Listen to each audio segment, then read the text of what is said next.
क्या आपने कभी सोचा है मां दुर्गा का वह रूप कौन सा है जिसने कठोर तप, त्याग और अड़िग संकल्प से स्वयं भगवान शिव को पति रूप में प्राप्त किया? नवरात्रि के दूसरे दिन जिनकी पूजा होती है, हाथों में झपमाला और कमंडल धारण किए, सादगी में भी असीम तेज से प्रकाशित, वही है मां ब्रह्मचारिणी। मां ब्रह्मचारिणी केवल देवी नहीं, वह तप की पराकाष्ठा है, वह संयम की मूर्ति है, वह यह संदेश है कि सच्ची भक्ति और अटल संकल्प से असंभव भी संभव हो जाता है।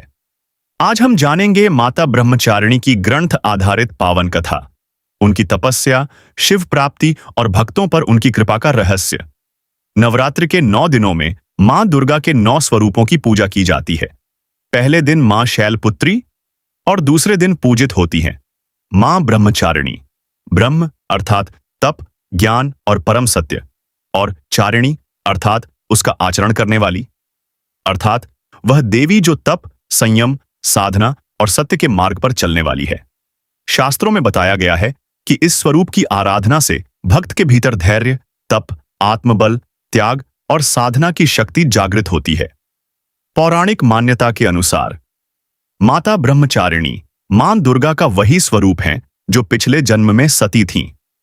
जब सती ने अपने पिता दक्ष के यज्ञ में अपमान सहकर देह त्याग दी, तब उन्होंने पुनः पर्वतराज हिमालय के घर जन्म लिया। इस जन्म में वे पार्वती कहलाईं, और यही पार्वती आगे चलकर कठोर तपस्या के कारण ब्रह्मचारिणी के नाम से विख्यात हुईं। बचपन से ही उनके हृदय में केवल एक ही संकल्प था, भगवान शिव को पति रूप में प्राप्त करना। एक दिन देवर्षि नारद पर्वतराज हिमालय के महल में पधारे।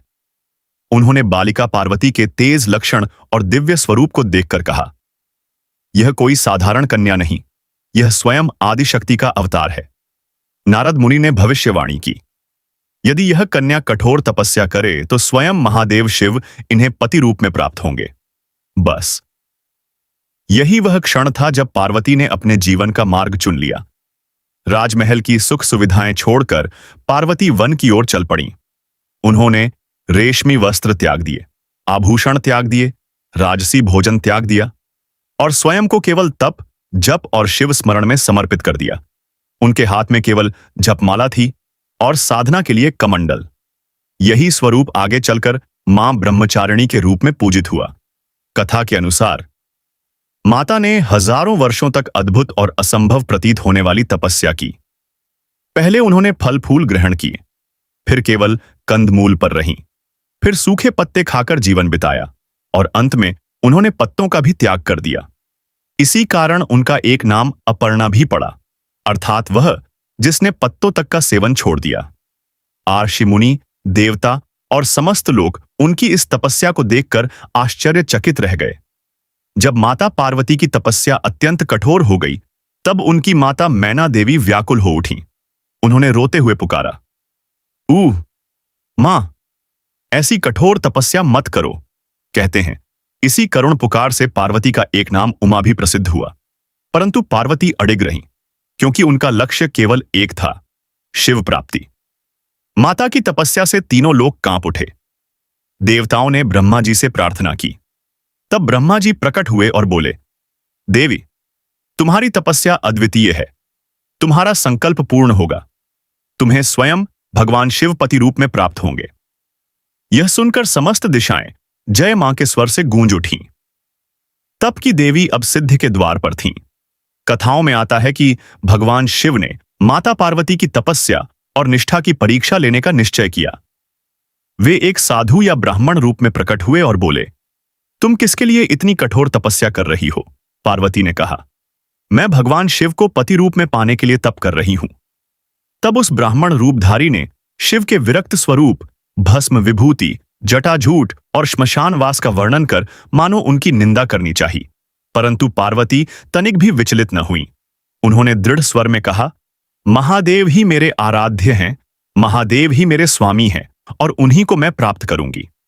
पार्वती की अटल निष्ठा देखकर वह ब्राह्मण रूप अचानक दिव्य प्रकाश में बदल गया और सामने प्रकट हुए त्रिनेत्रधारी, जटाधारी, नीलकंठ, स्वयं महादेव।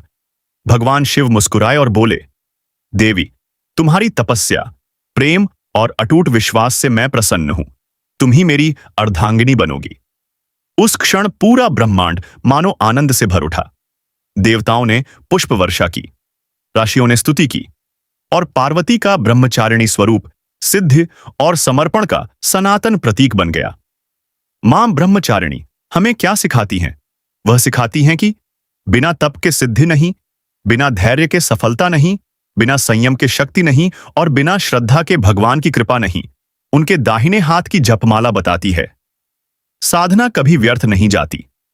बाएं हाथ का कमंडल बताता है, सादगी ही सबसे बड़ी शक्ति है। उनका शांत तेजस्वी रूप बताता है, जो भीतर से अटल है, उसे संसार की कोई शक्ति हिला नहीं सकती। नवरात्रि के दूसरे दिन मां ब्रह्मचारिणी की पूजा करने से भक्त को धैर्य, संयम, आत्मबल, मन की स्थिरता और कठिन कार्यों में सफलता प्राप्त होती है। जो व्यक्ति जीवन में संघर्षों से घिरा हो, जिसका मन बार बार टूटता हो, जिसे लक्ष्य तक पहुंचने का मार्ग कठिन लगे, उसे मां ब्रह्मचारिणी की आराधना अवश्य करनी चाहिए। मां कहती हैं, तुम डरो मत, तुम रुको मत, तुम टूटो मत। तप, विश्वास और भक्ति के साथ आगे बढ़ो, मैं तुम्हारे साथ हूं। अगर आप भी मां ब्रह्मचारिणी की कृपा चाहते हैं तो कमेंट में लिखिए, जय मां ब्रह्मचारिणी। वीडियो को लाइक करें, शेयर करें और ऐसे ही ग्रंथ आधारित सनातन भक्ति वीडियो के लिए चैनल को सब्सक्राइब करें।